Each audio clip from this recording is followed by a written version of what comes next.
Ini-stalk ka ba ni ex ngayon? Ngayon mismo na napanood mo to? Okay, so all signs. Okay, so shorts lang. Air signs. Ini-stalk ka ba ng ex mo ngayon? Okay. Nine of Wands and the Ace of Pentacles. I think, yeah, ni-stalk ka nito. Nakatago. Tinitingnan niya kung meron ka na bang iba. Tinitingnan niya kung ano na bang meron sa'yo. Mga ganyan. And, may chance yung iba sa kanila. Gusto pa ng another chance with you. Okay, air signs. So, pwedeng fire with earth. So, Aries, Leo, Sagittarius, and then Taurus, Virgo, Capricorn. Okay? So, there. Next, check lang natin.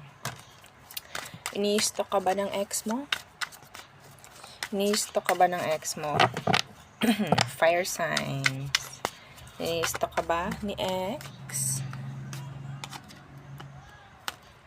The Three of Swords.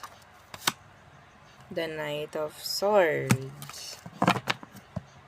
Ace of Wands. So, sa ngayon, ang nakuha ko dito, some of you could be dealing with an air sign, Gemini, Libra, Aqua. Sa ngayon, nakikita ko hindi ito nag-i-stalk. Ngayon mismo ha, nanonood ka, hindi ito nag-i-stalk. Okay, pwedeng meron na tong iba ngayon. Meron na siyang kakonek. Yeah. Some of you, alam nito na meron ka ng kakonek. Yung iba sa inyo na may kakonek na ha. Kaya hindi ka na ini-stalk. Parang wala na akong pakialam. Parang ganyan. Yeah. Pero nasagi mo yung ego at pride ng tao nung nagkaroon ka ng iba. Okay? So, next. Water sign. So, ini-stalk ka ba nung ex mo ngayon mismo? Let's see. Water signs. Cancer, Scorpio, Pisces. Ini-stalk ka ba ng ex mo ngayon? Seven of Pentacles.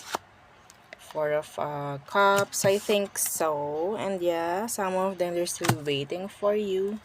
Some of them, okay, still stuck. Still stuck sa'yo. May pag-i-stuck. So, pwedeng earth sign with water. Okay? Taurus, Virgo, Capricorn. And the fellow water sign, Cancer, Scorpio, Pisces. So, next, earth signs. Ini-stalk ka ba ng ex mo ngayon? Mismo, ini-stalk ka ba niya? The Hermit. And the Page of Cups in